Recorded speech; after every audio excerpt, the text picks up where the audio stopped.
araw sa ating lahat. Kami ang 10XST, handa at nananabing na ipakita sa inyo ang aming pagsasalula sa nobela ng Filipino Gusterismo. Bago kami magsimula, maaari pa kami makahingi ng katahimikan upang mas lalo niyong maunawaan ang bawat linya na ibibigkas ng aming mga aktor at actresses. Simulan na natin sa pinakaunang kabanata. Buwan ng Disyembre noon at naglalakbay ang Vapor Tabo sa Ilog Pasig galing Maynila at patungo Laguna. Mabigat ang Vapor Tabo dahil sa dami ng mga kargamento at puno rin ito ng mga pasahero. Lalong pinabago ng paglalakbay nito dahil sa mabuting na tubig. Mahirarkiya ang mga pasahero sa Vapor Tabo bilang pagpapakita ng uwi ng tao at kapangyarihang umiiral sa sistema ng lipunan. Ang mga ichik at mga video ay nasa ilalim ng kudyerta kasama ang mga kalakal at kargamento. Samantalang, ang mga empleyado ng pamahalaan, mga private, mga manlalakbay at mga mahalagang tao sa lipunan ang nasa itaas naman ng kudyerta, sa ibabaw ng kudyerta. Bakit gumagawi sa dako ngayon ang iyong hangal na limanen? Ay naku, Gina, matapang ko sa bago yun. Abay, pilisan naman ninyo! Konting tulit pa ng makina! Wala akong patakbo, nagdadagas pa lang. Palithasa kasing walang matinong lawa dito sa Pilipinas. Napakadali lamang sinusunod ang tuloy. Hindi kailangan gumasta ng salapi. Pumukay na lamang ng tuloy na kanal. Simula sa bungangan ng ilog hanggang sa labasan, nadaraan patungong Maynila. Ang ibig kong sabihin ay magbukas ng panibagong lagusan at isara ang dating lagusan sa Maynilog Pasig. Ipagpangman din yung ginawa mo. Subalit ang inyong naiisip ay nangangailangan ng napakalaking gano'n. At ito'y mag-resulta sa pagkasira ng ilang kabayan. Pagsira at maano? Ngunit paano ang perang bubulin? Gamitin ang mga bilanggo sa pagtatrabaho. Huwag bayaran ang kanilang trabaho nang sa ganun ay makakamilos ang pamahalaan. Ngunit hindi kasasapat. Kung ganun ay gamitin natin pati ang bata at tatanda.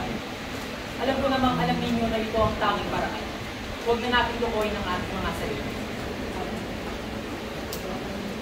Huwag na natin lukoyin ang ating mga sarili. Sir Simon, ang inyong naiisip na paraan ay magtutulog lamang ng paguluhan. Kaguluhan? Bakit? Agad sa bayan ng Egypto? Ang video laban kay Titus? Kala ko ba'y may nalalaman kayo sa kasaysayan? Ilang beses nang naganap ang nipagsikan sa bayan na ito. Matagal nang nangyari yun. Isa pang pagisan, hindi ba't ipinagmamalaki ninyo sa akin ang nagawa ng ospital sa Los Baños na siya namang tinutuluyan ng kamahalaan sa ngayon? Isa pa, ito ay naipagawa sa ilalim ng laturo ng isang mundo. Ang nangyari nang na hindi na maaaring mangyari. Hindi. Ang nasabi ko ay nasabi ko na. At isa pa pagisan, pwede ba tigil mo ang pagsasalita ng pamamahan?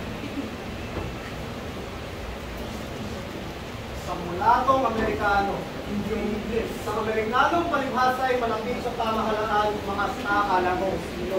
Walang utang na loob. Mangungupot ng salapi ng mga Indyo. Isang brilyanteng uwan. Masikip sa ilalim ng kudyerta dahil sa dami ng mga pasahero at mga kalunod. Abala ang mga tao sa kanilang mga gawain at hindi alintana ang ingay na dulot ng ulong ng makina. Karamihan sa mga pasahero ay nakaupo sa mababang pangko at mga tabureteng kafe. Nasa gitna ang mga medicamento at kagamitan tulad ng maleta, taptipi at bayo. May ilang kabataan na nagsisipaglaro ng mga baraha. Ang iba naman ay nag-uusap. May iba rin namang nakahanay at nakahampalan ng tila mga patay dahil sa hindi ng pagkatulog. Mga malakang inching na nakahanga habang nakahiga at naglalaway. At mga estudyante na pinagtatalunan ng andar ng makina na kanilang iniaaton sa napag-aralan sa fisika. Sa kabila ng masikipan sa ilalim ng kubyerta, may tatlong lalaking nag-uusap. Sa ilalim ng kubyerta.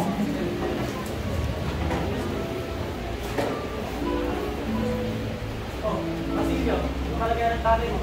Ayaw niyo pong magpagamot. Kung gusto niya ako pumunta ng San Diego para tingnan ang kanyang paupang bakal. Malagay ko'y sul-suli mo yung pante niya nito. Pinalis niya ako para malayo siyang makaintip ng opyo. Salap ng check, kasalanan ito. Salap ng opyo, kasalanan ito ng mga check. Hindi walang alam isa na sinasalita. Sayang, tuloy naman itong gamot noon, kung hindi lamang sa pagpanggal sa mga check. Siya nga pala. Tapos lang yung mong tayo magkaroon ng Akademya ng Kastila. Hindi tayo may napat tayo sa isang yan. Huwag po kayo matalala, Kapitan. Matutuloy ko ito. Lahat Hinihintay na lamang po ang piso mula sa kapitan General ng Los Angeles. Ako, ito si Padre Sibila, kaya baliwala rin. Tungkol nga po, kaya nga po siya'y narito upang magpag-usap sa kapitan General ng Los Angeles. Eh, kahit pabigyan kayo ng 12 piso, isa naman kayo kuha ng bondo. Sa ambagan ko, maging ang mga crew ay hati sa Pilipinas sa Sibila. At kaninong bahay naman? Sa mayamang sumakarel po, pinagpapit sa amin sa mga nahay. Hindi naman kasunang ng mangyari. Ang panahon ngayon ay pawag na. Kami, nung araw namin, nag-aaral kami kahit paano ng bigang natin sapagkat ang aming mga libro ay nasulat sa wikang ito. Ngayon, ang mga libro ay nasulat sa wikang Kastila, ngunit tinuturo sa inyo ng ito. Kaya mas mahirap ang panahon ng ating mga magulang sa panahon ngayon. Kaya tandaan nyo, ay taas pa rin kung enroll ang bispo. Asya, mga nanungra. Yan ang mahihirap sa mga talaga eh. Puro masama na lang nakikita nila. Di man lang nila nakikita, mabuti may lulubog ito para sa atin. Kaya nga, gusto nila. Ako nga agad ng pakanapang ito na walang kahirap-hirap. May iba nga ako. Ano nga pala sabi ng tiyo mo tungkol kay Paulita? Nagkaitan niya ako. Tapos, wala naman siya magpipitas kay Paulita. Maganda, mayaman, at higit sa lahat ay mabait kahit na siya Paulita. Oo nga naman. Napakayaman, marangal, magiling at walang kapintasan. Di ba na lamang sa isa? Ang kanyang tiya. Si Doña Victorina! Basilio, nandito ka pala? Nagbabakasyon ka na ba? Kababayan mo ba siya? Balik po siya ng lalawigan. Hindi pa po ba kayo nakakarating doon? Hindi pa ako nakakapunta sa lugar na yun. At wala namang nanginigin ng alas. Marahil ay may hirap ang mga tao doon. Hindi ko rin pwede yung bagay na namin kailangan. Huwag kang magalit sa sinabi ko, Binata. May nakapagsabi nga lamang sa akin ng parokya dito ay isang plegirong Indio. Kung ang parokya dito ay isang paninyo, tsak na mahirap ang bayan ito. Kaya inom na lamang natin ito ng serbesa para sa ikauunlad ng inyong lalamutin. Pamatin ko, hindi ko kayo mapagbibigyan sa ako. Mabuti kaya sa katawan ng serbesa. Ika nga ni Padre Gamora ay kapansin-pansin ang kawalan ng gana ng bayan ito dahil sa dami ng tubig na ito. Ang tubig ay makakayakang makusana na ito. Ang tubig ay maaaring makapatay ng sangkatuhan ng mundo ng puso. Sulat sa rin ako dito. Hindi ko alam, ngunit isa mga puso sa lalaki ko. Hindi mo ba alam na siya ang tinatawag na Kardinal Moreno? Siya ang tao na minumurang sa likod at umubuing paharap. Matalo ba siya ay pinasyado? Pagmula pa ng siya'y dumating.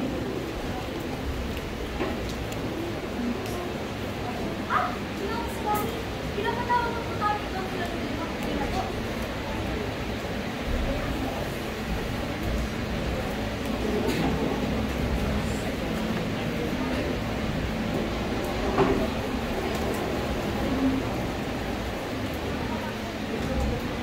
po. Padre, pakisipin na lang kayo sila ng mga bilo. Saan tiramin pa? Celia! Po, Padre! Ikaw ang... Opo.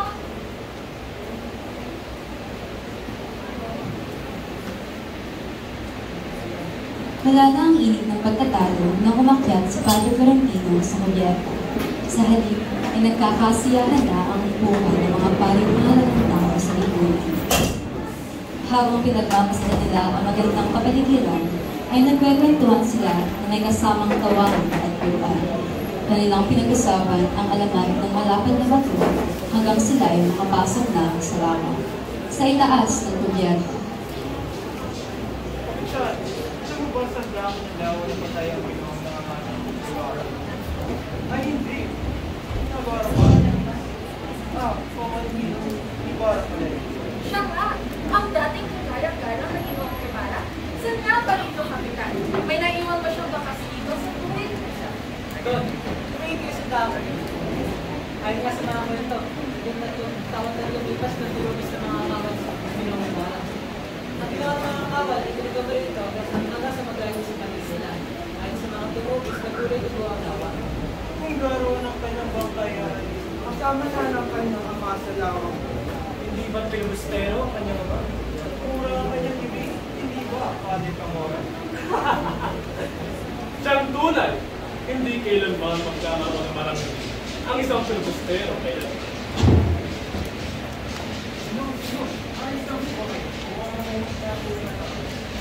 Oo, ayos lang ako.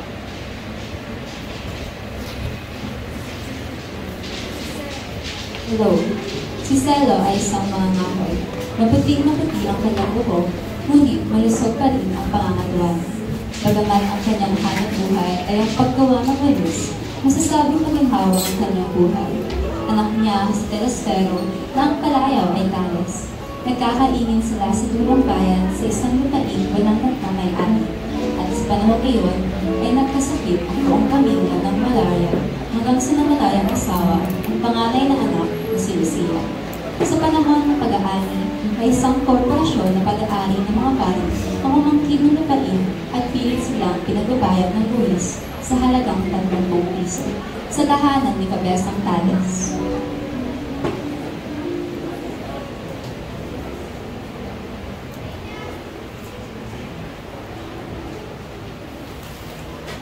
Mga anak, meron akong magandang balita sa inyo. Dahil sa kasagaran ng aming ani at naipagpili namin ito sa mataas na halaga, napag-desisyonan namin ang inyong tingkong na pag-aralin kayong magkapatid. Talaga po, Ama? Gandang balita yan, Ama! Maraming salamat po. Tatandaan niyo po kasi ko. Naroon po sa ngayon sa Maynila at nag-aaral. Balita ko na akong kayo sa klase. Sa isang taon kayo, makakasama ko muli sa Maynila, makapag-aral ko rin. At makakasama muli mga dalaga sa bayan. Maraming salamat din po ito. Hindi ko po mawari ang aking ganak ngayon. Hindi na po ako makapaghintay pa. Ay, sandalit lang naman baka naman magkabako sa ginagawa mo.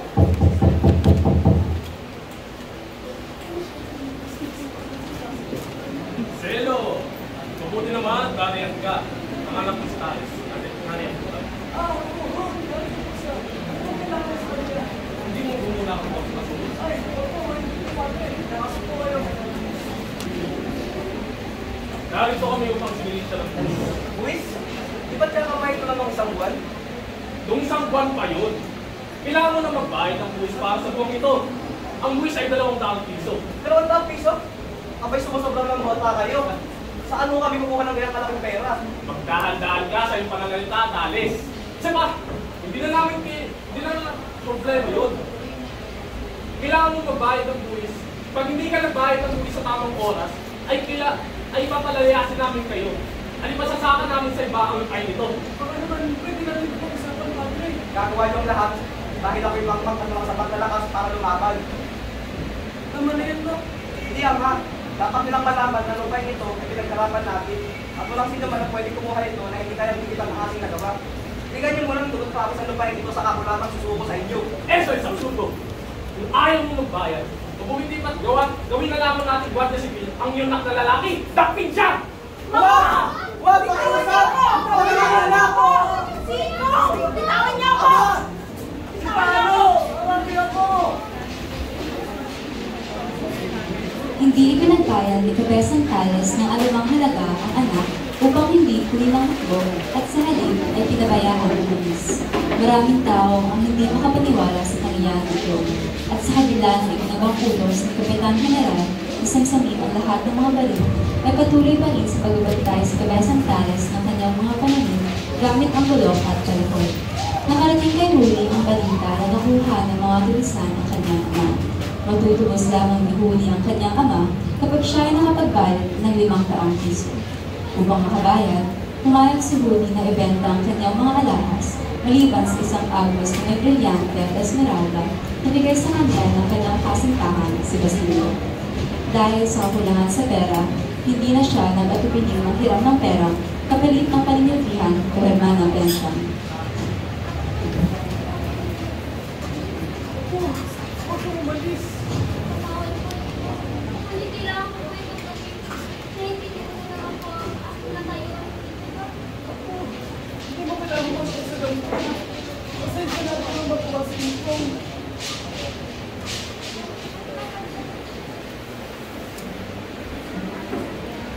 Disparas ng Kapastuhan at kasalukuyang inililibot ang posisyon ng Noche Buena sa mga lansangan nang dumating ang Santiago si Basilio sakay ng isang karabata. Naantala ang paglakbay nila ng ilang oras dahil hinarang sila ng mga Guardia Civil. Sa lansangan ng Santiago, Alto! Magandang gabi po, Gino. Ba dyan? Bakit parang nilalabas na naman sa likod ng atin? Asan ang sedula mo? Wala po akong sedula. Alam mo bang bawal yan?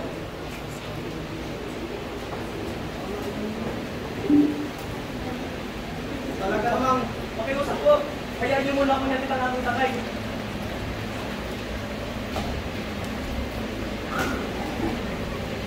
Dahil naantala ang biyahe ni Basilio at wala na ang kutsero ng sinasakyang parumatan, napagdesisyonan na lamang ni Basilio na maglakad. Habang naglalakad siya, ay napansin niyang wala man ng parol at tahimik ang bayan kahit Pasko. Sa tahanan ni Kapitan Tiago.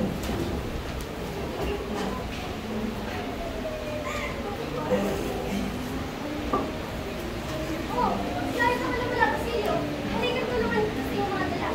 Ako, mga kapal ng biyahe ah. Kapag handa na kung ba kayo ng mga makakain? Ako syempre naman, ito ang mga yung pagkain. Ano mong naging balita? Mapamula ako. Dalawa sa ating mga pagkakas. At kung gusto naman, pinatapos na yung bayan. Kaya nakalaw ko tayo. Gano'n mo ba kayo ng mga babalita sa akin? Hindi ko kasawihan? Isa nating katiwala ay namatay. Siya na kayo din. Hindi siya natin kinakasenteng dahil salamat siyang matita. Ano ang kayo hindi namatay? Dahil nagsisigong sa katandaan. Wala na ba kayong ibang ibabalita sa amin? Nakakawalang ba naman doon? May mga balita? Sa Salpa? Anong naging balita roon? At naalala ko na. Hindi ba si Cabezong Cales? Ay nakabalita ang lumawala ang tuloy ng mga bilisan. Kawawang tuloy. Para lamang matapos ang kanyang ama, ay naniliis sa mga bilisan. Oh, kasi ito, ano na ba nakain ka? Saan ka pupunta? Ito na ako. Wala na ako pang gana. Habang ang lahat ay nagsisipaghanda para sa pagsimba, si Basilio ay naglalakad sa kalye at buhay ng ulit tiniyak na walang sumusunod sa kanya. Hanggang siya ay makarating sa isang matandang gubat na dating pagmay-ari ng mga Ibarra. Subalit, simula ng pabalitang patay na ito ay kinumpista ng pamahalaan at pinagpili kay Kapitan Tiago.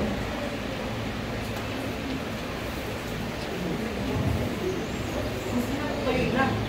Maligayang pagtungo sa inyo.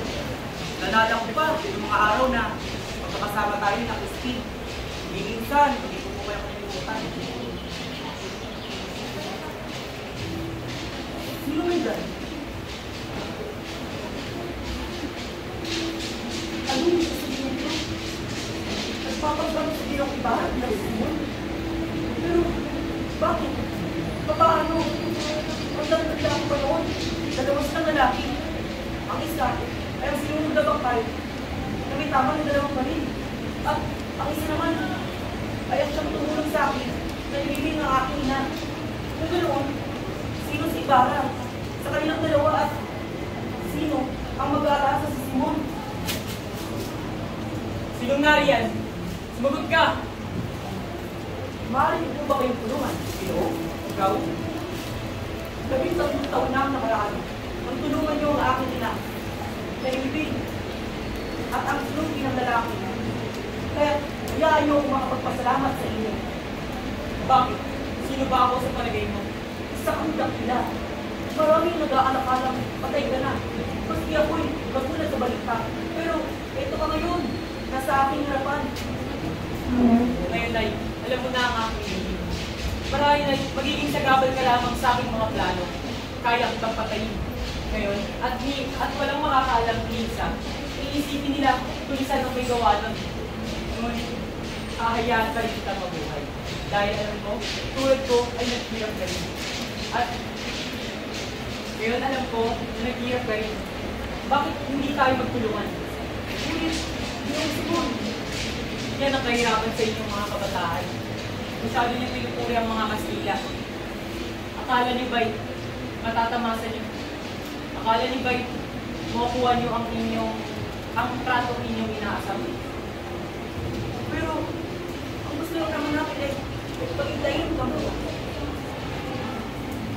Isang karangalan.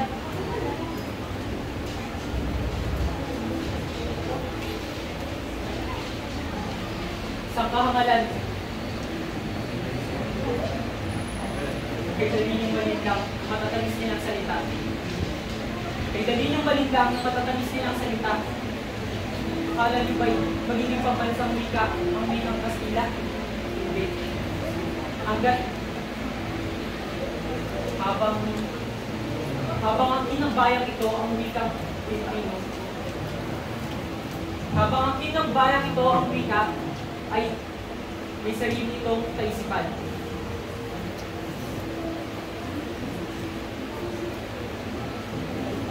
Basilio, kailangan ko ng tulong mo. Salamat sa inyo. Pero, kung nais ko lamang, ay magiging isang doktor. Bakit? Nalimutan mo na ba ang nangyari sa iyo? Pinagkapatid? Hindi ko sila makakalimutan. Kung ganun ay naman kita. Bakit pa? Umuwi ba sila kapag tinulungan mo ako? May mangyayari ba? Maraming tao lamang madadamay.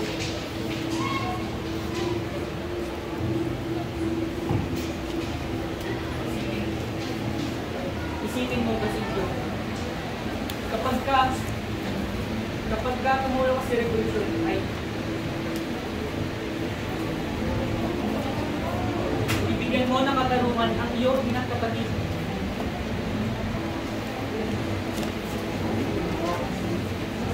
Salamat po sa inyong paulat.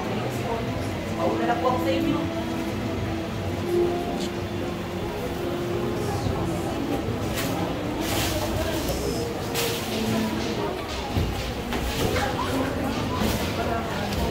Kabanata 12. Masayang Pasko.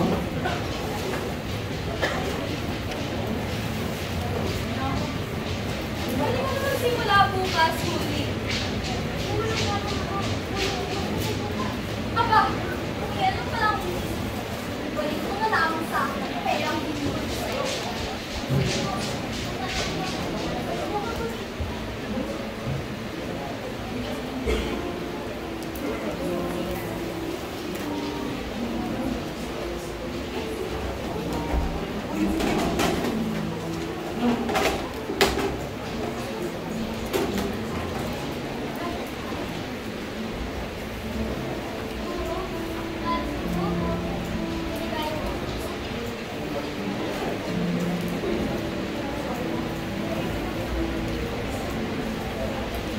Nagkaroon ng muling salo-salo sa tahanan nila Cabezang Tales bilang pagulita ng Pasko. Piling tao lamang ang lumalo at kadalasan sila ay mga kaibigan o di naman kaya yung kamag-anak. Dahil sa sobrang pag-aalala ng Tanselo sa kalagayan ni Huli at sa labis na lungkot ay bigla na lamang itong nalingin. Agad ay pamalita sa buong kabayanan ang nangyari. Ang iba ay nahabag at ang iba'y nagkibit-balikat na lamang. Nakarating sa kaalaman ng Hermana Pecha ang pangyayari at sa halip na hayaang makaalis si Huli upang makita ang kanyang ibong may dinaramdam, ito'y pinaglinis niya pa ng bahay at sinemanan dahil sa hindi ito marunong magdasal sa tahanan ni Hermana Pecha.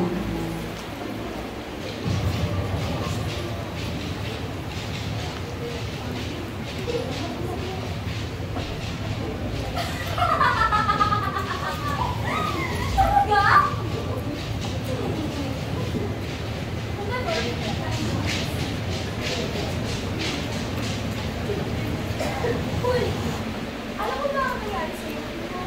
Bakit po? Nangyari ko po sa mga ito? Alam mo, Huli, di pa sa talaga sa aking mga tao ang maranasan ng ganun. Ano po hindi ko sabihin?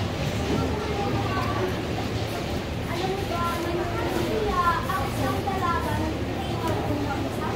Marapit ko pa naman yung kasal. Ang magbulibad, bagsakin mo yan at tapusin mo bago linisin ang bahay at saka kalinis. Naiingan mo?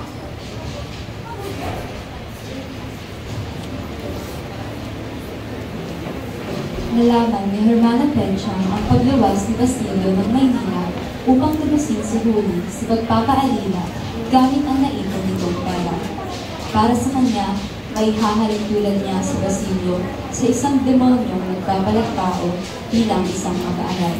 Sa Sa pag-asang maiiligtas ka na sa huli sa kamay nito, ipinabasa niya kay Huli ng aklat na may pamagat na tantang pa siyang makaya. Sa kabilang banda, nagdiriwang naman ng mga praile sa pagkapanalo hingi sa pinag-aawayang lupain ni Cabezang Tales, sa tahanan ni Cabezang Tales.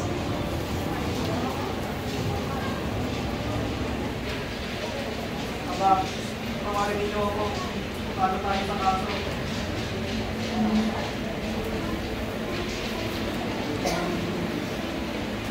Nakituloy ang mag-aalahas sa Simon sa bahay ng Cabezang Tales ng isang araw at isang gabi dahil iyon ang pinakamalaking bahay na nasa pagitan ng San Diego at Miami, kung saan magmumula ang mamimili ng mga alakas. Marami ang nagtaka sa ginawang ito ni Simon, ngunit hindi nawala ang magandang kaugalian ng pagpapatuloy sa isang dayuhang panauhin. Sa tahanan ni Cabezang Tales.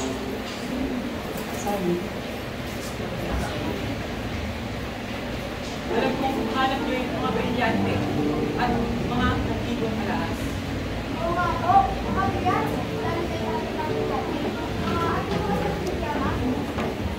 Meron akong kwintas ni Cleopatra,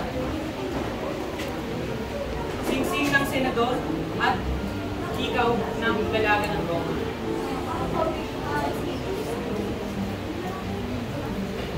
Meron rin akong dalawang pinakamalaking bato sa buong daigdig.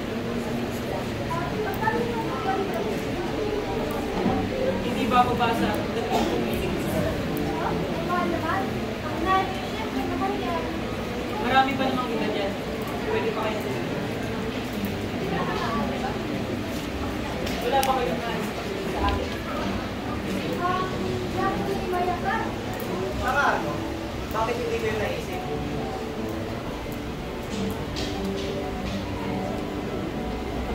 Nagustuhan ko ito. Magkano nyo ito pinagbigay sa akin? Maaari ko ba itong bilhin sa talagang 500 piso? Tingnan mo na. Iba't ang pagkakahanin mo sa mga para lang. Kulito may mamamatay ng salita. Pwede ko bang pag-isipan ko muna? Hihingi ko muna pahintulong makakasama. Babalikan ko mamayang gabi. Nabigo si Simon sa pagbibigay kay Cabezang Tales sapagkat hindi ito umuwi. Kinabukasan, ay natagpuan niyang bukas ang lalagyan ng kanyang revolver at nawawala ito. At sa halip, ang nakita niya ay ang relikado ni Maria Clara na may kalakip na sulat. Nooy ika-31 ng Disyembre, ang Kapitan General kasama si Padre Sibula at Padre Rene ay naglalaro ng kasino sa bahay aliwan sa Los Baños. Habang si Padre Camora ay galit na galit sapagkat palagi siyang talo. Sadyang nagpatalo naman ang dalawang kura sapagkat ang pakay lamang nila ay makipag-usap sa kapitan ukol sa paaralan ng Kastilang balak ng kabataan.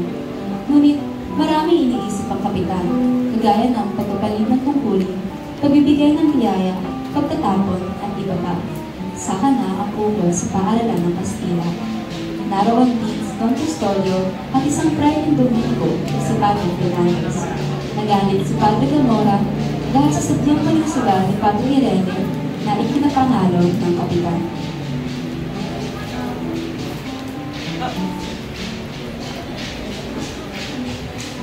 Ama! Dahil ko pa yata ang ninanakawan! Akala niyo natin namumulot lang ako sa labi! Ikaw, Simon, gusto mo bang palitan si Padre Camora? Maaari mong itaya ang iyong mga brilyante.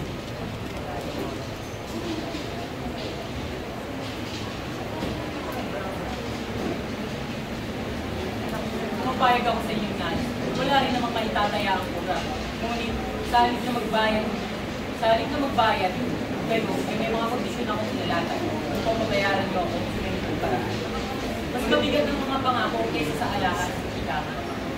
Ngunit ikaw, Simon, ano naman mapapala mo sa iyong mga hiling? Abay malaki. Sawang-sawa na rin naman ako sa kakarinig ng mga pagkikilan. At hangad ko yung may ipon lahat ng nagkalat sa daigdig. Ipunin ang masama at binis pulis ng bayan. Kaya ba, ganyan ang iyong kaisipan? Dahil sa pagkakakarang sa'yo ng mga tulisan. Siyang tunay. Ngunit, napigilan ako ng mga tulisan ay walang kahit anong kinuha sa akin, maliban sa 2 revolver at ang aking mga bala.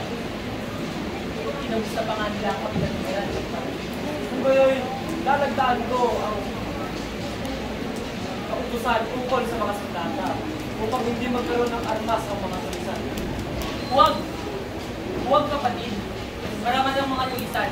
Sila lamang ang tanging marangal na kumikita ng ikinabubuhay nila. Halimbawa, makakawalan niyo ba ako ang hindi man lang kinukuha ang aking mga alahas?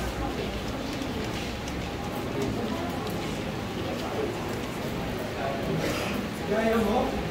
Tunay nga, gaya ko at gaya natin lahat. Kalahating oras na lamang magtatagalian na.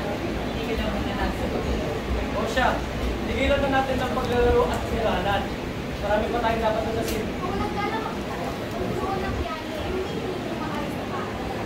Hindi ba't pinagsabi na doon na lang ang paalala ng mga sabihan?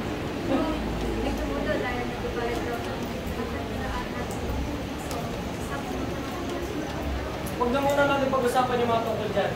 Ngayon, may makakita tayo ibang pag-usapan na. ang hiling mo na pagkatiraan sa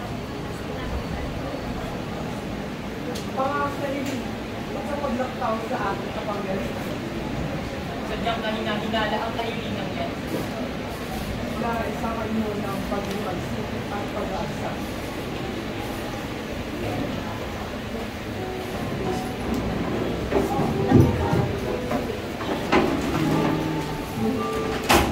Sa kabilang banda, isang binata ang naglalakad sa eskolta, si Placido Penitente. Pinatahak niya ang daan patungo sa Universidad ng Santo Tomas. Nagbabalak siyang tapusin na lamang ang 4 na taong kursong Bachelor in Annals upang umuwi sa kanyang bayan at paghanap buhay.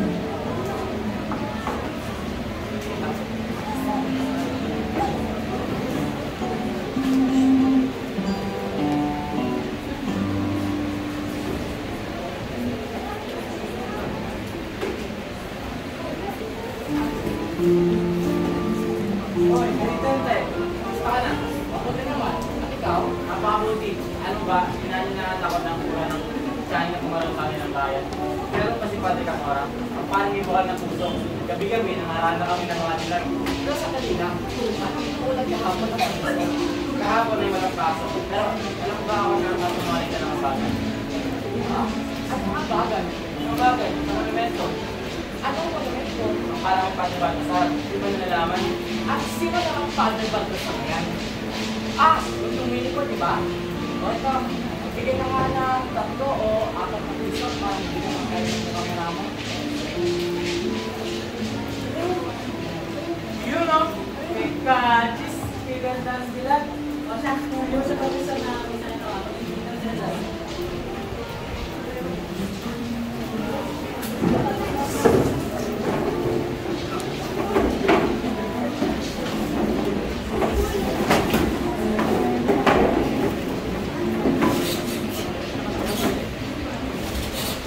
Sa silid-aralan ni na Placido,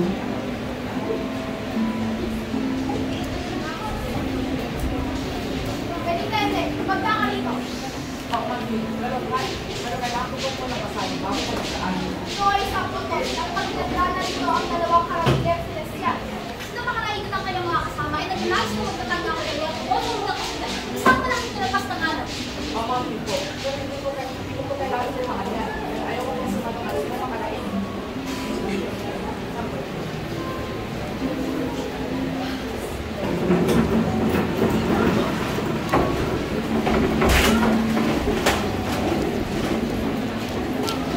pang 13 kabanata, ang aralan ng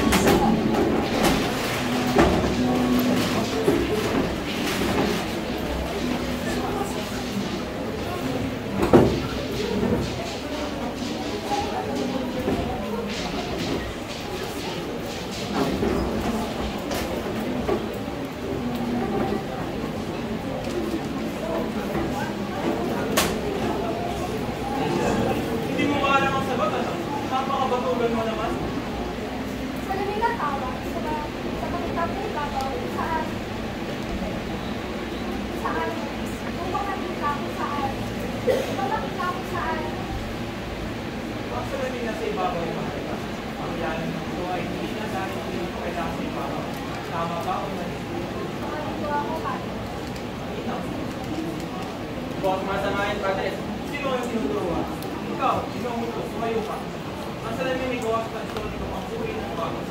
Tama ba o mali? Ano ang nakatakan sa aktas, Padre? Ikaw sa Presidente.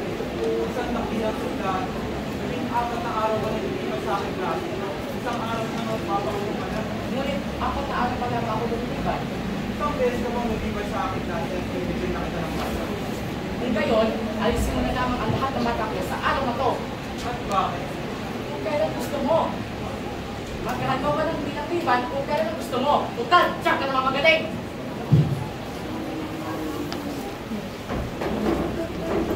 Inanyayahan ni Makarinig ang mga mag-aaral na sina Sandoval, Quezon, Pelaez at Isagani sa kanilang tahanan. Marangya ang kanilang pamumuhay at nag-aaral ng abogasyo. Siya rin ang pinuno ng Pilisan na naglalayong magtayo ng akademya sa pag-aaral ng wikang Kastila.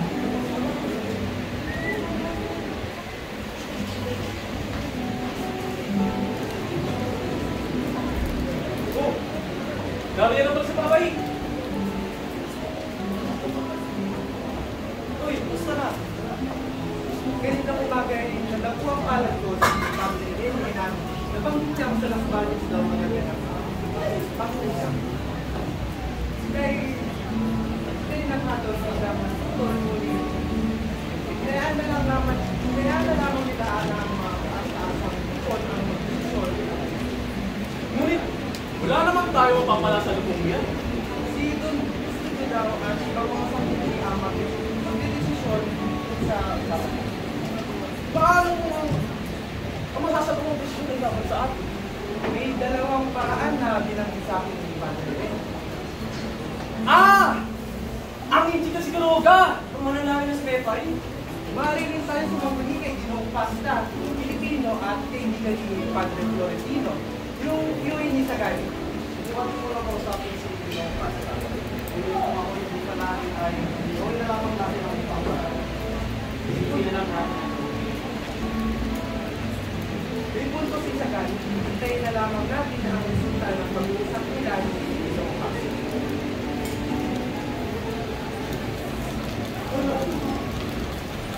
Bilang panimula sa kanilang misyon, tumungo si Sagani sa tanggapan ni Ginoong Pasta upang kausapin ito.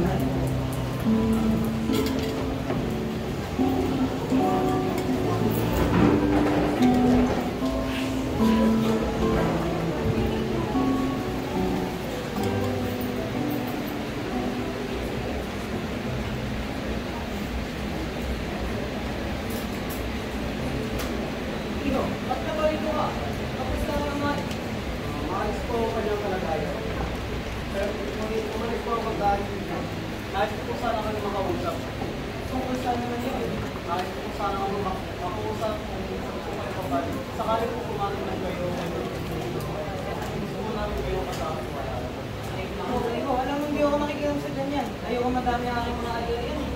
Pasensya na po. Ngunit hindi namin nais na kayo ay malagay sa alaman. Kakunti lamang ang aming nalalaman tungkol sa batas. Isa lamang ang ating nalilimutan kung sa lamang. Hanga-hanga ka. Ngunit hindi ko pinahintulutas. Kapag ako pagdaan ng bawal at kapag nilun ko ang aking nakaranas ng isang walang ginawa para sa iba kundi para sa akin sa pagkakaroon. Ang bawat uban ay magiging at tanda ng aking kaibigan. Bawa na po ako ginawa. Maraming salamat po. Buting bata, sana lahat ng mga binata ay katulad ng iyong pag-ibig.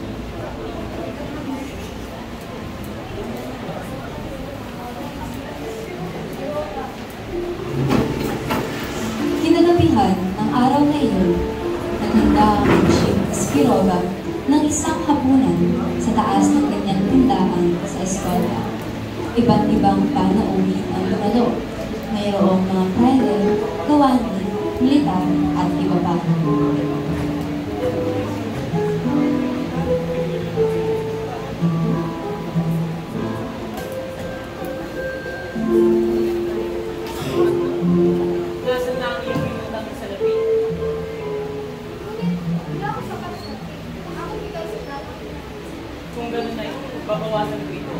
kung kakayaan mo akong itago ang mga agos na darating, huwag kang mag-alala. Dahil, lilipat ko ito kung magkaroon man ng pagsisiyasan. Kasha, ako tayo.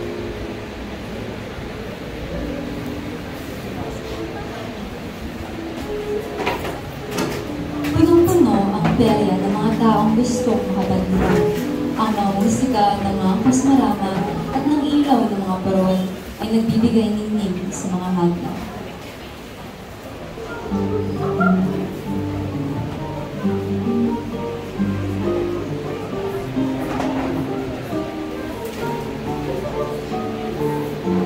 Napakaganda ang mga tila.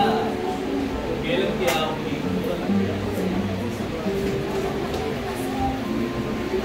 Napakaganda ang dalaga!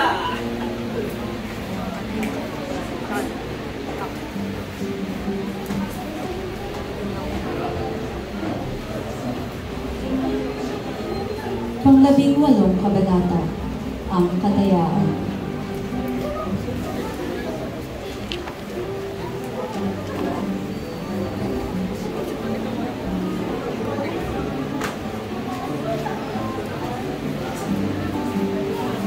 Buenos dias! Halika! Muli kayo sa aking tanghalan. Inyong masasaksihan sa tanghalan ito ang tunay na katotohanan. Nasaan mo? Demo! Please! Pakilala mo kung sino ka. Ako, si Himu. Pinanganak sa panahon ng Amal. Sumitig ako sa isang batang saserdote. Nagkaroon ito ng kabuluhan at ako'y binigyang parusa. Namatay ay... Naririto ako upang magbalik sa mga taong pumatay sa akin. Mga taong napapastangan sa akin. Mga kampo ng demonyo. Kademonyohan! Hindi ako.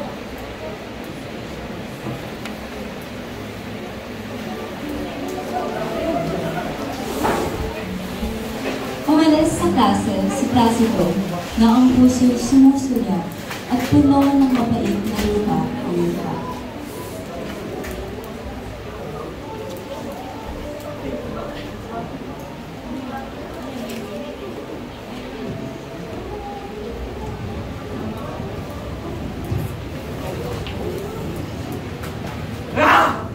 Ayoko na bumalik doon!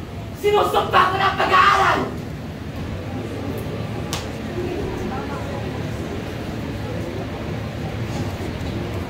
Kung maaari mo na magsang itulak sa ilog, ay gagawin ko na ora mismo!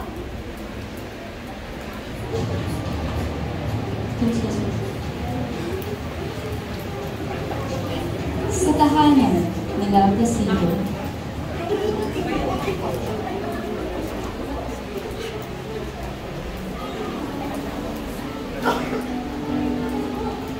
Hindi ba mga sa pasok ngayon? Hindi na po ako papasok sa Manila. Lagi na rin po kasi ako pinapaya sa mga klase. Dapat ito naman sa ako na nakapisip ko na ako siya. Ano na sasabihin mo sa kanya pag nakita ko muli? Mas mabuti pa na umano na naman ako sa ilog kaysa patutungan ito sa kahit-tik na lugar na yun.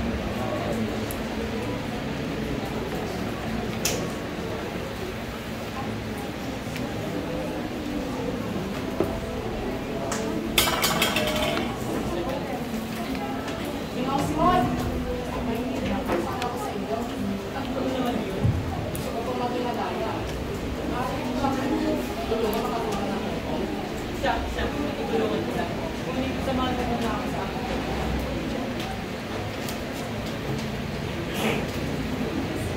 Nasa na ako mga bola? Tanda na ito. At ang mga bola? Tanda na rin. Pero guys, mamaya ko yun. Puntahan niyo yung sabihin sa salita ng kabahan. At sabihin na salita ng mabesa. Ngunit, hindi pa nakahanda ang dito. Nakakala ko kayo kinisay palagi ng dito ng Kwaresma. Hindi na natin sila kakailangan. Dahil kung ipagpapalitan pa, ito kapatay na si Maria Clara.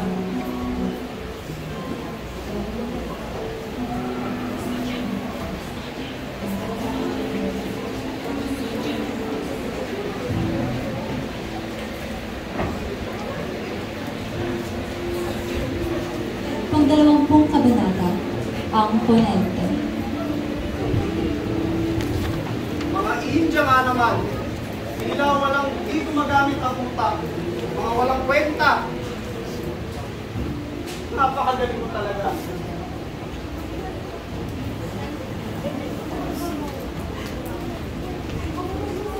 Nagabing iyon ay may pagtatanghal sa Teatro de Balladares. Magdaraos ng muna nitong pagtatanghal na Las Coches de Cordoba. Alas 7 pa lamang ng gabi ay ubos na agad ang ticket. Isang Kastila ang tila walang bahala sa sasakawang pula. Ito ay si Camarón Costido, na aming pulubi. Lumapit sa kanya si Tio Kiko, isang kayumanging kanula. Ipinakita ni Tio Kiko ang 6 na pirasong Frances na galing sa kita sa pagpapastil.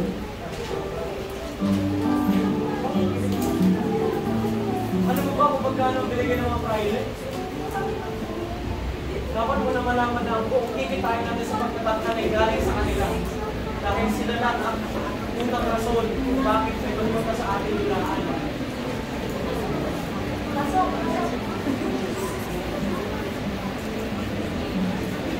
Palitan siya yung isang luto.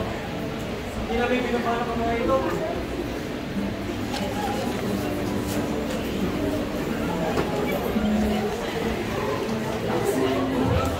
Kapansin-pansin ang munting tinginan ni Pekson at Pepay habang nagtanangkal ang dalaga. Siya ang gagamitin upang palamutin ang puso ni Don Custodio.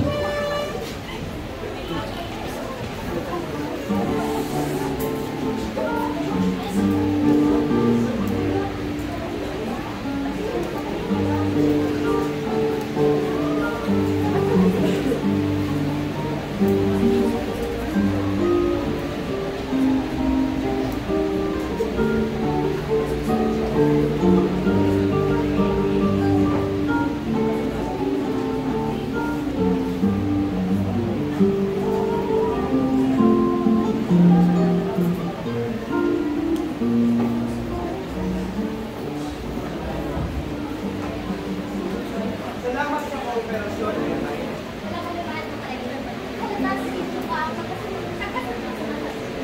Tama.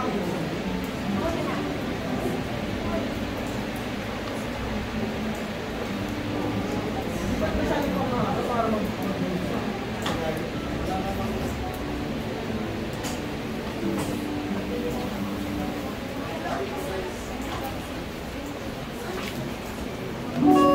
Sa isang kwarto, kung saan nagtitipon-tipon ang mga binata.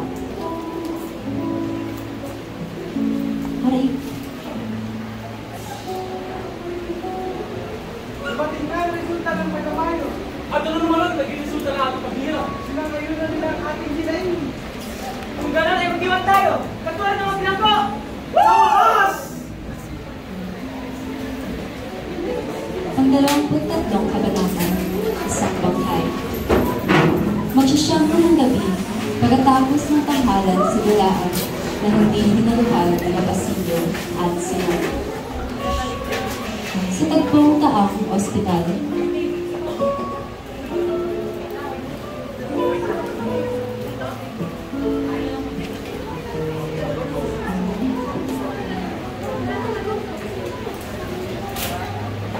Kumusta ang kalagayan ng mga may sakit? Labis naman ka! Talaga kang pagkalit ng laso sa katawan ka pinagkako. Hindi ka mo makakalaway. Hindi sigurado kung buhay pa. Gaya lalo ko ng Pilipinas. Labis na rin na nananaginip sa tapo ng ka. Dahilan ng lalo nitong pagkalina. Tulad sa pamahalaan, napapaluan ng lahat ng isang banyo. Bawat oras ay mahal. Kaya't hanggat kaya pa natin magsimula ng revolution, ay ating ang pasisahin ng mga plano.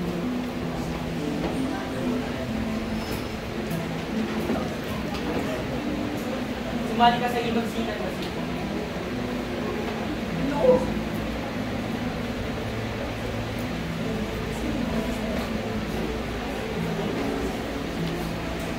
Magpasya ka. At sa ganoon ay, alam mo ang inyong taong tatamahan. Hawak mo ang loob ng pamahalaan. Kasama ko ay mag-isang talis na naghihintay sa labas. Ito lamang ang paraan upang mabuksan ang beto sa Santa Clara. At ikaw ang kumuha kay Maria Clara. Tama ba ang pagkamanin ko? Si Maria Clara? O si Maria Clara. Kung kayo na huli na kayo. At paano mo naman nasabi yan? Sapagkat binawian ang buhay, ang sinasabi ko si Maria Clara. Iyan. Natatakot ka ba, Basilio? Sinasabi mo lamang yan upang hindi matuloy ang siman-sinan. Ngunit, ako'y nagsasabi ng totoo, Ginoo.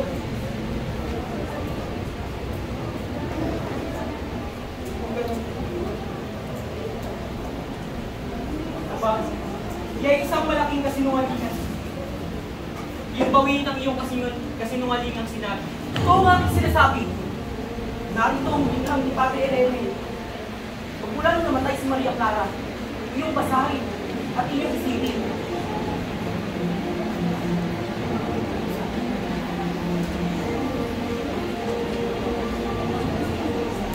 Namatay?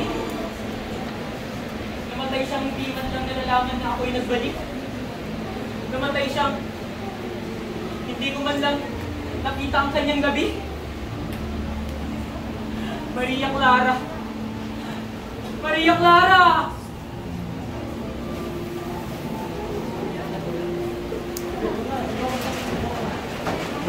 Ang 24 na kabanata, mga pangarap.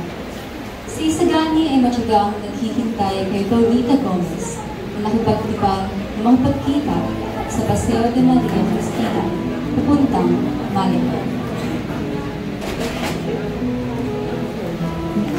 Bakit yung naglalaro ito? Marami tayo. Masama na naman yan.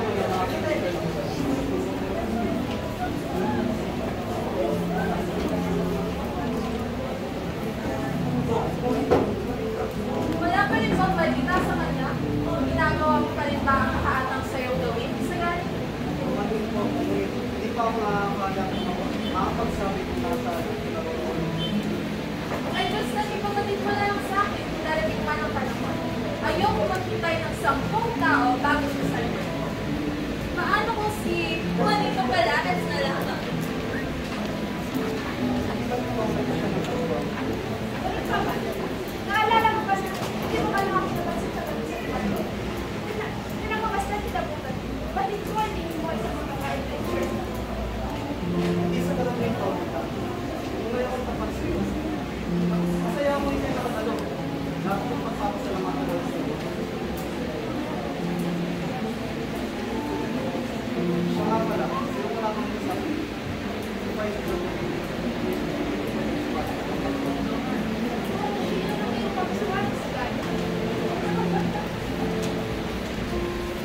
ngunit nangingibabaw ang kaibahan ng aking pagkukuha tayo. Paano mo naman yan nasabi? Sapagkat ako isang malayang nilalang na may pagkakilanlan sa ganda ng kabundukan at naragatan.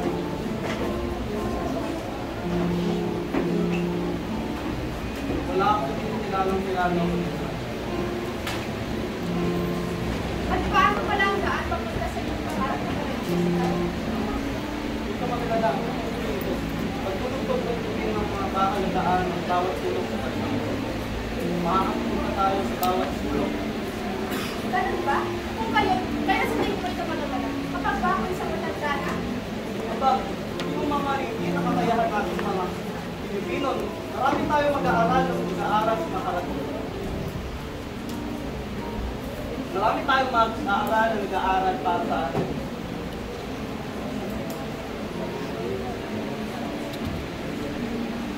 Nang ika'y tumating sa aking buhay papunta, ang buhay ko ay kilay naging kulay rosa.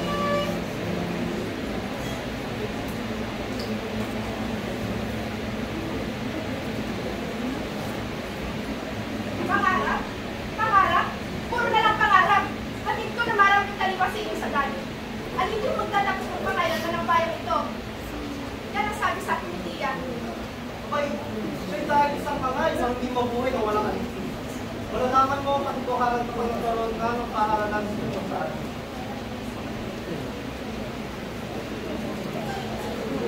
At kung wala kayo mapala, Makita sa akin. Sapat na sa akin ay ako'y pagmalaki mo kapag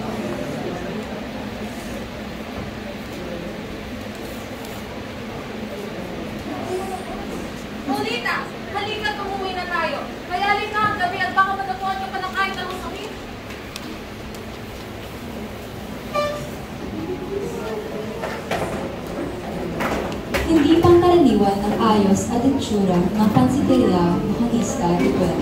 Gusto ng hapon na iyon dahil nagtipon-tipon ang 14 na binata galing sa iba't ibang lupalop ng arkipelago dahil sa isang nirekomendang tingin ni Padre Adriano.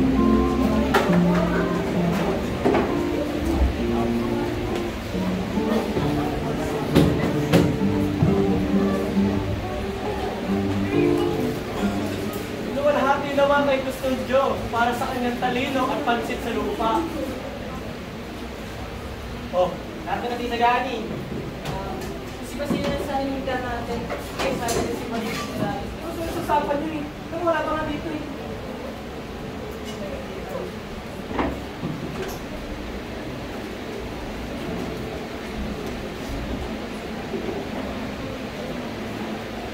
Mas masaya siguro kung lalasingin natin siya at masabi sa kanyang mga sikreto. Ha? Sikreto si Basile? Ba, hindi kaya lang ito sa nawawalang bata at sa moment, ba? Mga ginoo, at pagsaluhan ang pinakamasarap na pansit, ang pansit lang. At handog natin ang mga buto ng kay Don Studio at ang lumpiyang chip na para kay Padre Levy. At higit sa lahat, ang tortang animango na para sa mga Friday at tatawagin natin ito, torta ni Friday! Magbigay pa rin ng kaunting respeto, mga ginoo. Kaunting respeto.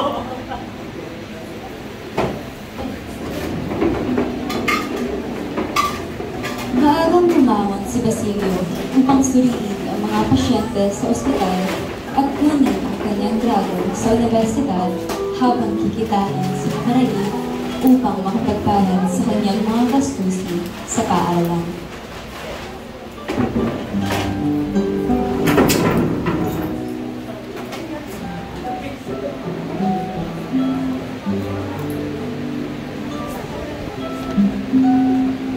Kumalat din ang mga usap-usapang pagkabilanggo ng mga estudyante.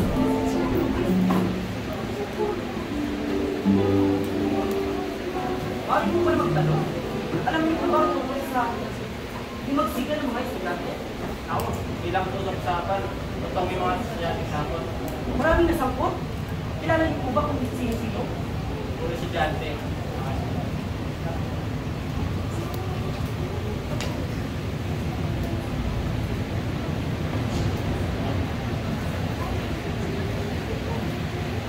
Pantay ka ba na sa naganap na kayo?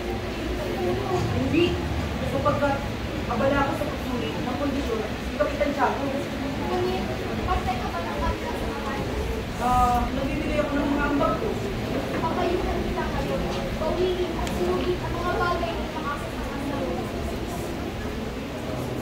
Hindi po ba yung may alam sa sinyo-sinyo dito? Walang kinalaman ang Senyor sa mundo, sapagkat siya ay nagpapagaling sa isang misteryoso.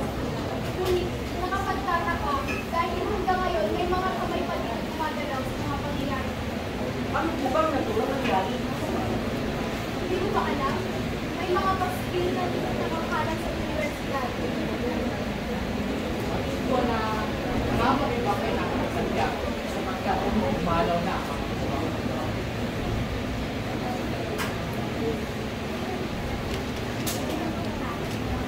Oh! Tadeo! Ano nangyari? Wala kaso, tanong ko kasi ito. Pero ano nga bang nangyari, Tadeo? Pero bakit nagpapakasaya ka pa? Siyempre, wala pasok eh. Pasok siyempre. Iba ito pa siya. Ikaw ang pinunta ka rito upang magpag-usap. Marangal na ugali. Sa mga panahon ito'y nawawala ka. Basilio, ang estudyante ko rin sila. Daan ang luwagin. Bakit? Pati ba ako? Kung talagang pupunta ko sa yung mga nangyari.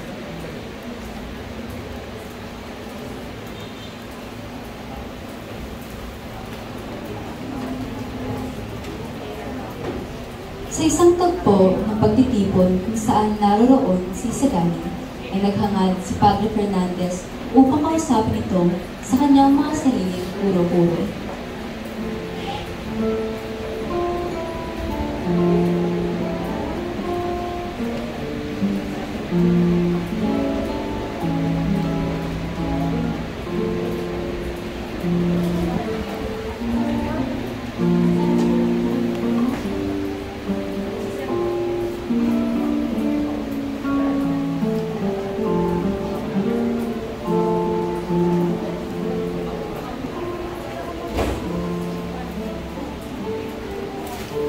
Senyor Isagani, narinig ko ang iyong usapan, kaya hinangad ko na makausap kita.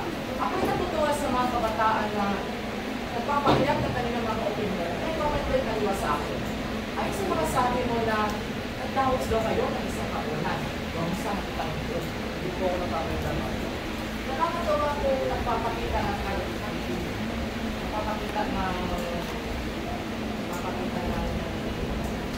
baguhan nyo o kung nagbibigay kayo ng mga bunga, ginawa nyo. Hindi ko pagsisisihan yun. Sinuhin mo nga, sa dami ng mga estudyante na aking tinuruan dito sa Pilipinas, ay may iilan pa rin na tumutulig sa aking patalikod. At kung sa harapan man ay mahali sa aking mga kamay. Sa huli mo nga ito, pinagbigyan ko ba kayo na nakapagpakayag sa aking klase? Alam mo yung nais ko papasalamat ako. Yung nais ko parang ba yung ating kapatid. Sige, correct ang iyong punto. Ako ay isang padre at ito ay isang Pilipino. Ano gusto niya namin gawin? Simple lamang. Gawin niyo yung mga tungkulin. Hindi ba ginagawa din namin ang aming mga tungkulin? Ano-ano nga ba mga tungkulin inaaatang sa amin? Tungkulin ninyong pagbutihin ng mga batang hindi. Asayin ng mga ito sa landas ng kaligayahan ng patuloy ng lipunan ng mga Pilipino marangal, malusog, matalino, mabait at makapatuloy. Ako man ang magtatanong, tumutupad ba ang mga pride sa kanilang tungkulin? Tinutupad pa rin ang mga iyan. Ang sinatalahan ko pa rin ay ang mga sibilin ng mga mag-aaral. Ang mga pride, balang araw ay mag-aaral sa Pilipinas. Ang pagtanggi ng mga pride sa mga tuto ay isang sanhi ng hindi namin pagkakaroon ng aming kalayahan. Ang karunungan ay natatanong lamang sa mga dapat magtanong o makuha nito. At hindi sa mga tao mga walang puso at walang mabuting asal. Bakit nga ako mayroong masama sa mga ugali? Hindi dapat yan binibintang sa mga pride ang sa pamahalaan!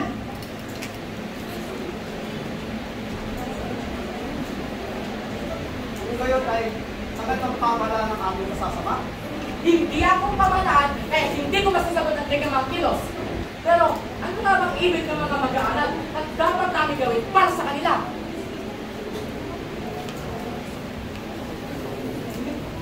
Simple lamang, tumulong at huwag magdang sa kalagayan ng pag-aaral na kami paraan upang di makasagasan at matulog. Bagamat kita, wala nang patutungan itong usapan namin. Pero marami pa lang natutunan sa mga tulog-tulog. Ano din para sa akin.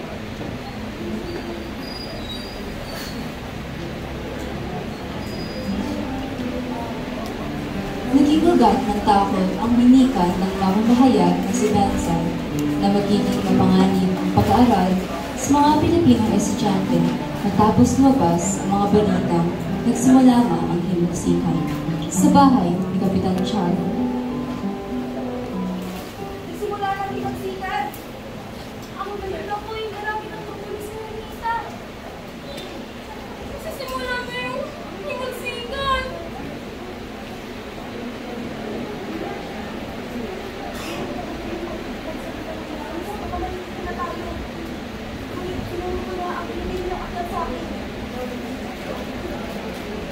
Ulo ko yan talaga si Tareo eh. Sabi ko na nga ba, kung hindi niya lang sinuko ang kanyang sarili ay hindi siya mauhuli. Para si Lolita. Ewan ko nga sa bahay yun. Malamang sa malamang ay alam kong iiyak din yun. Tapos sa kinabukasan ay magpapakasal din sa isang lalaking Kastila. Siguro, lahat ng to ay plano ng ichip si Droga. Kasalanan ni Padre Sancho. Siya kita ng kabuluhan ko. Ngunit, hindi ko makakasita. Hindi ko makakasita ang mga nakakulong.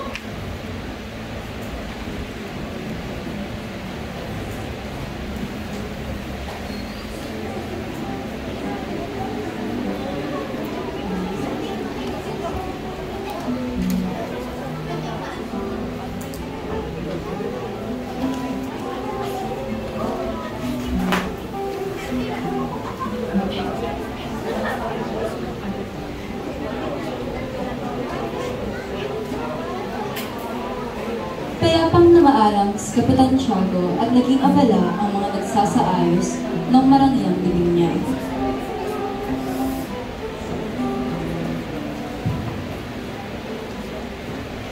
Hindi pa ako dumating at nagsabi magpakaitawon, ito parang kasana ang dugo.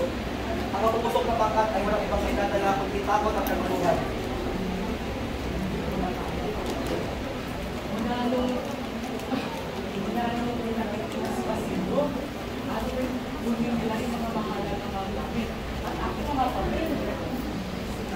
Kapitan Tiago, gumising ka!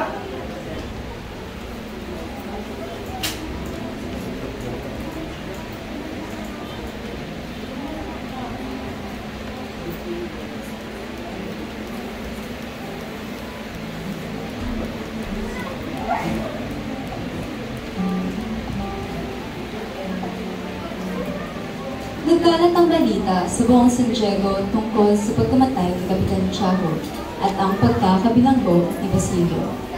Malungkot ang buong bayan, lalo na si Julio. Nais niyang makalaya si Basilio kaya naisip niyang lapitan si Padre Camora dahil alam niyang isang salita lang ng pari ang kailangan para makalabas si Basilio sa kulungan. Binigyang lakas ni Hermana Bari si Julio na magtungo kay Padre Camora. Kaya naman, pumunta ang dalaga sa kumbento kung nasaan ang pari.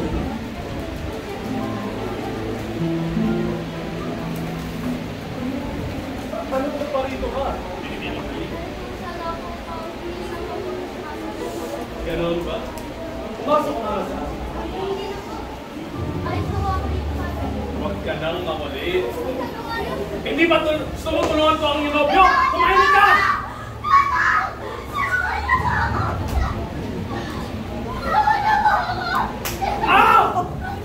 Walang niya ka!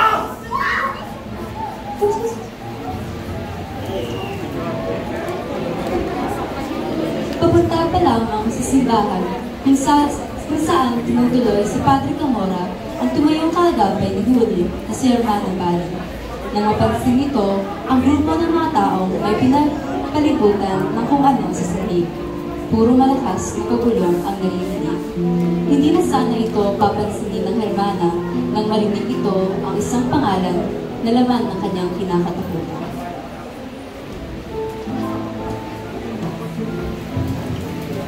Kaawa-awang bata. Nakakapaginahin na wala na ba ng bebe?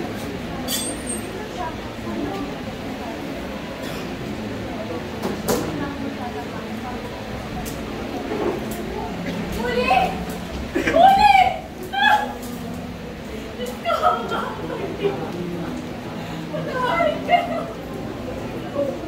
Huli! Huli! Anong ginawa niyo sa apo mo? Bitawan mo ako! Nasaan ang Diyos? Mawala kayong puso! Huli!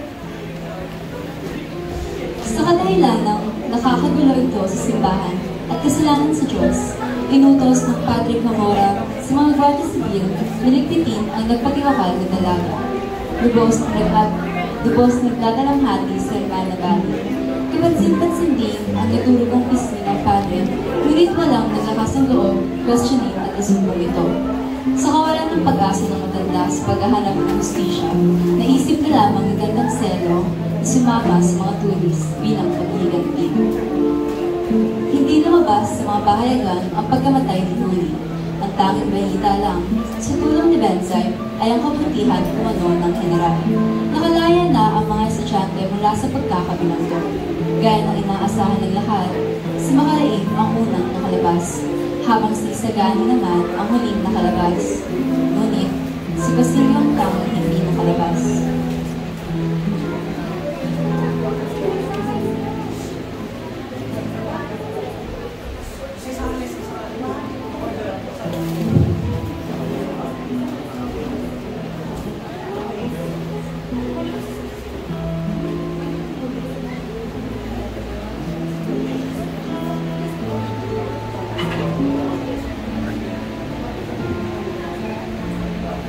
Dapat lang siyang hindi palayain dahil isa siyang ordinaryong estudyante at isang alipin lamang.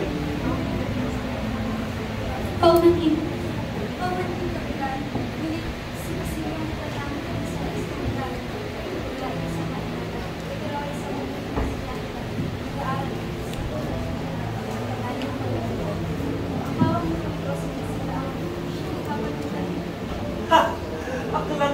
Rosina, siya ikaw ang gumagamit ng pinagbabawal na libro upang sabihin mo lamang na isa siyang mabuting mag-aaral.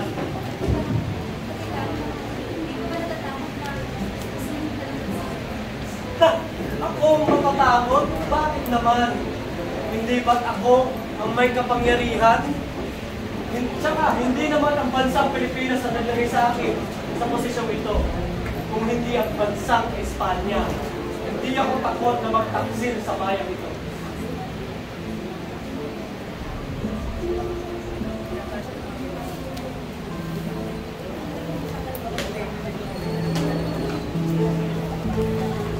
Pagkaalis ng kawani, makalipas ang 2 oras, nagbitiw siya sa tungkulin at nagsabing uuwi na siya sa Espanya sakay ng susunod na barko.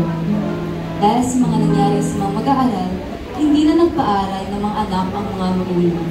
Sa universidad naman, maraming bumagsak at bihirang pumasa sa mga eksamen at sa kanilang kurso. Hindi nakapasa si Pegson, Juanito Pelaez at Deleo, habang si Sandoval at Isagani ay nakapasa.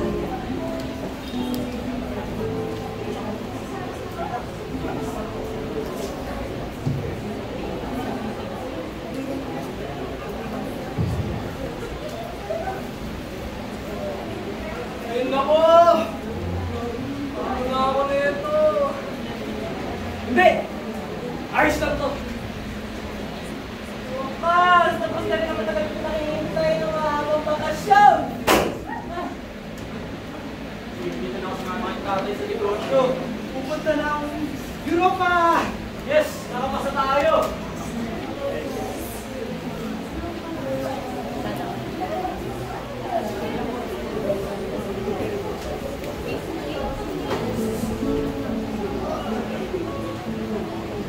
Sa bilangguan.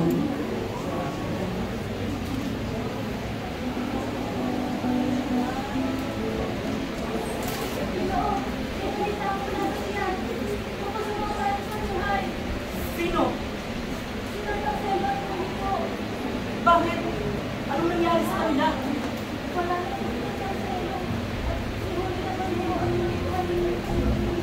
Ano? Si Uli? Anong nangyari sa kanya?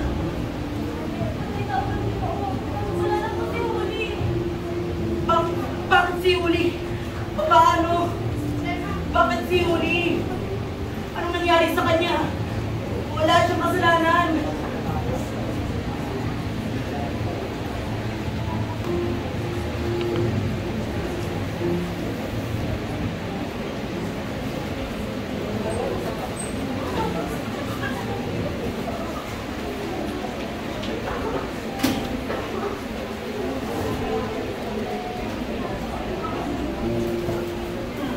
Ano kayo maaaring may sulat na ba?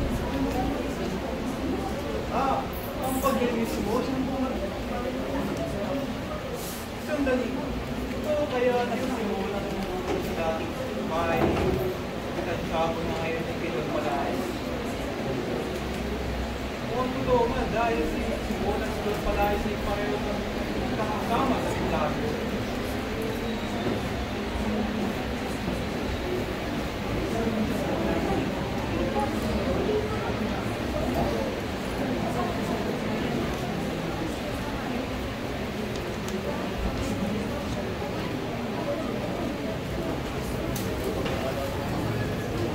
Tama pa ba kaya ipagpatuloy ko ang relasyon ko kay Sagani? Hindi. Nabilang ko siya. Hindi ko magiging maganda kung siya ang kapakasalan ko sa hinaharap. Oras na daw, parang pwede ko palit sa akin. O, Alita, pwede mo pakinggan. Ako isang bata madali lang kahit na pangarap. Ang nakikakaroon ng isang mayangan ng mga lakad. Mas makabuti sa'yo kung ako papakasalan mo. Sa bagay, mas may magiging importante na nakakaway sa ito ang Nagmutan mo lang kasi sa gani. ikaw ang nalagamit sa akin.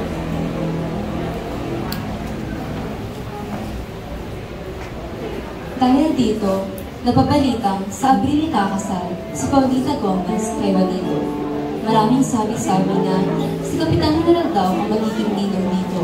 Kaya naman, inaasahan na si Simon ang magsasagawa ng pag-aayos sa kasal. Maaga pa ay inayos na ni Simon ang kanyang mga hiyas na karnas.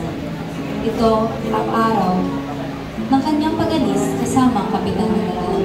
Kinahaponan, nagkulong si Simon sa kanyang sarili at nagbilin na wala siyang ibang tatanggapin kundi si Basilio lamang. Dumating si Basilio at nagulat si Simon sa laki na ipinagbago ng binata. Basilio, anong nangyari sa iyo? Pinagbubo ako ng isang linggo. Ako'y mali na baratangan. Ako'y masamang anak. Masamang kapatid. Ngunit, naalala ko'y may pinapal. Kaya, ako'y pinagsakan ng Diyos.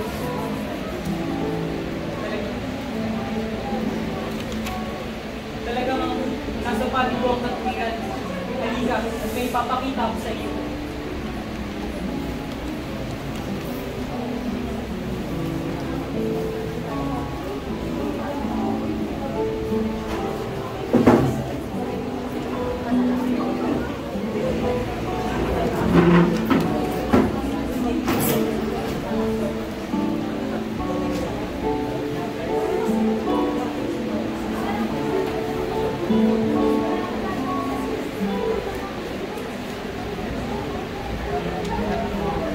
Ito'y pagpasado. Tama, ito ay dito ko si Reza. Mamayang alas 9, nagsasako ng bomba. Papatay natin sila lahat. Bakit si Basilio? Ikaw ba'y natatakot? Hindi, sapagkat wala silang pagmamalasakit sa akin. Bakit ko sila pagmamalasakitan? Yan ang gusto kong marinig sa'yo. Mamaya, alas 9, magkita tayo sa matagong simbahan. Sige, magkita tayo mamaya.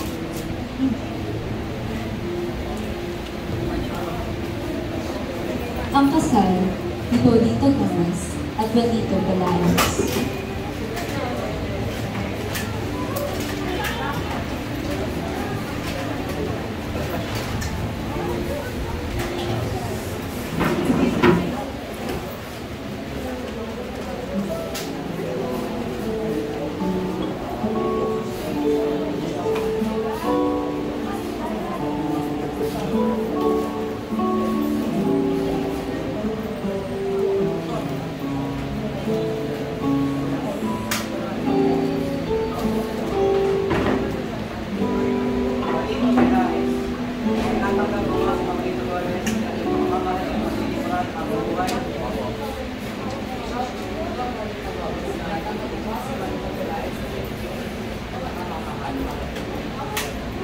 Kung gayoy, nasampin niyo na ang mga pangako niyo sa isa't isa.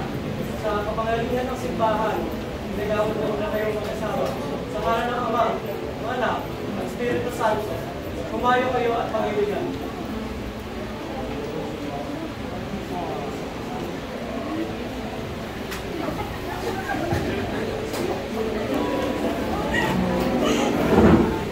Nagtakal sa ganap na ikapito ng gabi si Basilio at naaalala niya ang bilin sa kanya ni Simon na lumayo sa kalye at wala at kung saan naroon ang dating Kapitan Tiago. May magaganap na kasayahan sapagkat doon nidaraos ang piging ng kasal ni Paulita at Juanito. Nakita ni Basilio na dumating ang karwahe mula sina Paulita at Juanito. Oo, isagay. Ano na kayo nangyari sa kanya? Oh, saan ka pupunta? Nais ko makita si Paulita. Pero, kaya pumunta doon. Dahil sasabi ko yung bahay nito. Sasabi mo, gusto ko makita si Paulita. Isagaan niya eh!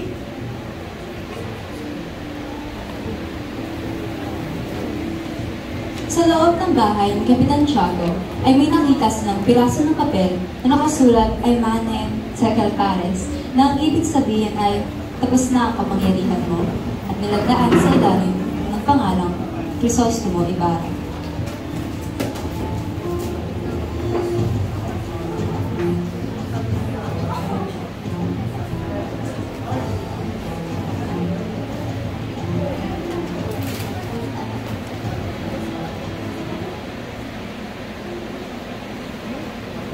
Sa itong kalokohan, hindi ba't matagal ng patay si Crisostomo Ibarra? Ilagay ito ni Crisostomo Ibarra.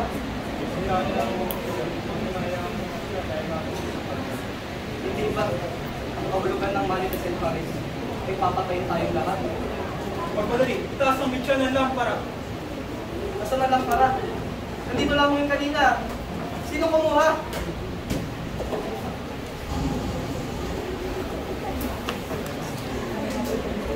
Habang nagkakagulo ang lahat, siya namang paglago ng ilawan. Mabilis na pumasok at tinabig ang kusang humadlang dito. Sa kinuha ang ilawan, itinakbo sa asidreya at itinapon sa ilog. At sabi-sabi pa raw na anino nito ay kasabay tumalon sa tubig. Sa kanyang mabulaklak na salaysay ay kung ano-ano ang mga kasinungalingang inilalagay at ginawa. Ipinakita na ang pagkabayani raw ng Kapitan General at ng katapangan ni General at ng katapangan ni Padre Irene sapagkat ito ay dumaan sa ilalim ng mesa sa paghahabol sa magnanakaw ng lampara. Ngunit ang lahat ng iyon ay hindi na sa publiko sapagkat ipinagbawal ni Kapitan General na mapaisaliwalat ang nangyari sa kasalan sa publiko.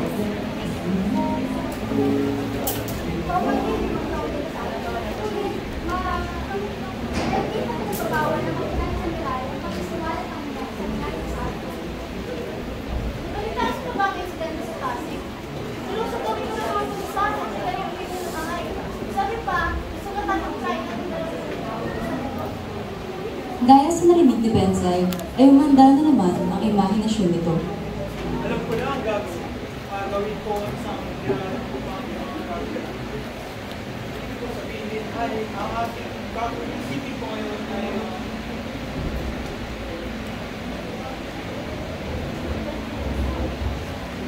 alam ko na ang aking gagawin. Gagawin ko ang tulis na kasama ng isang walti sa ating mga napakagaling talaga. Isa akong genyo. Agad na nagtungo si Benzay sa Pasig at doon niya natagpuan sugatan si Padre Camora. May isang maliit na sugat sa kamay at may pasa sa ulo ang pare.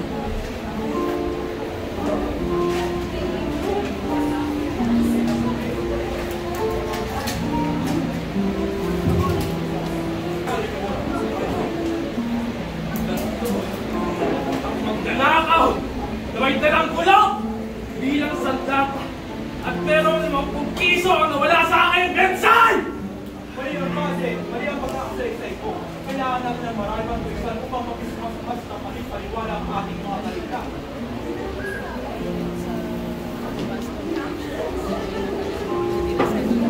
Sa kabila ng pagpipigil sa balita sa mga kaganapan noong gabi sa Peking, ay nalaman pa rin ito ng mga madla.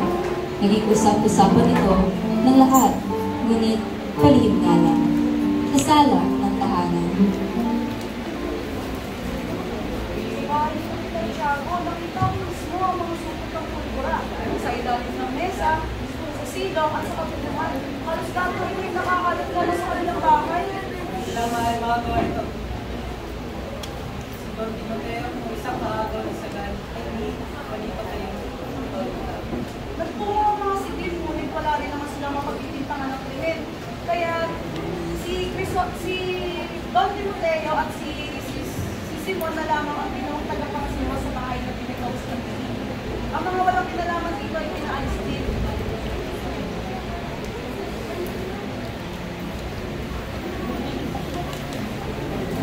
Kinuha ng pamahalaan ang lahat ng pinaghinalaang tulisan para maitago ang kanilang kahinaan. Matapos ang pagsalakay ni Cabezang Tales, ay 6 o 7 mga magsasaka ang tinakip ng mga sibil sa karinalakad sa init ng araw.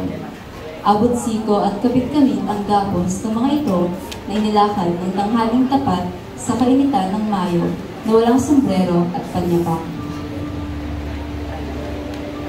Saan niyo kami dadalhin? Tama na! Tama na to!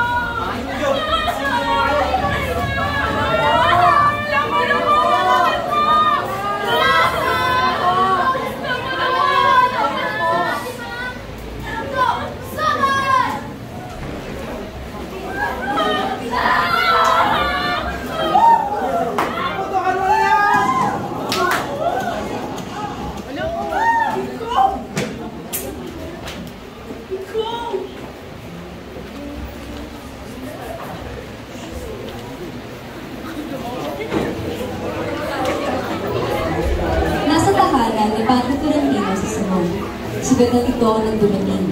May 2 araw na ang nakalipas at humihingi ng tulong sa pari. Walang pag-aalinlangan itong tinanggap ni Padre Florentino.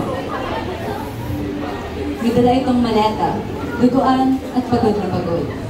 Ang tanging nasa isip ng pari ay wala na ang Kapitan General. Wala na itong padrino. Kaya tinutubos siya ngayon ng bagong Kapitan General upang makuha ang dala-dala nitong mga kayamanan. Sa tahanan ni Padre Florentino.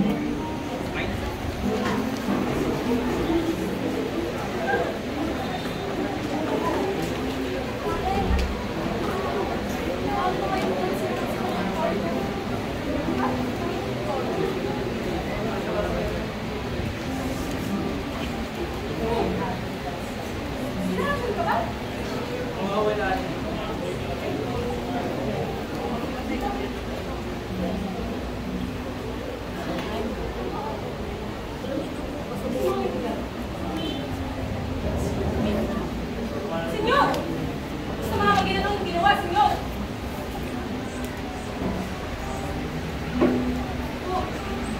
Wala kayong dapat mawala. Hindi na rin naman nakita. Kung ulitin ko dito sa rabo, kung kayo patay. Hindi ko mag-ibig makulong sa kanilang kamay. Makinig kayo, pabalik mo rin. Ikaw ang sanyaso ng Ginoo! Huwag yun ang sayangin ng ilang oras. Ayokong mamatay. Nagbaon na namin ninyo.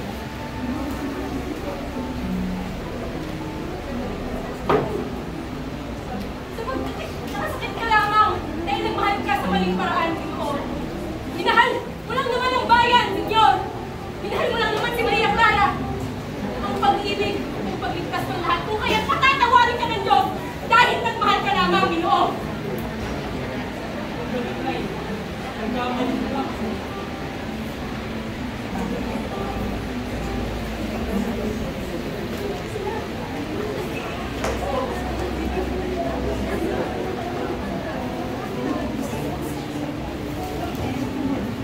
Nasaan ang kabataan? May malasakit sa bayan. Nasaan ang kanilang mga pangarap na alang-alang sa kabutihan ng bayan? Paghihintay namin kayo, kabataan. Kayong mga walang bahid ng dungis at karapat-dapat ang karangalan.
Buyo sa kanyang maging masama.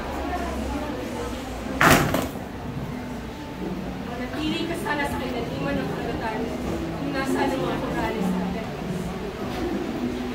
Kung dumating man ang panahon na kailanganin ka ng dakilang magiging, huwag ka sana ng dagat sa pamamagitan.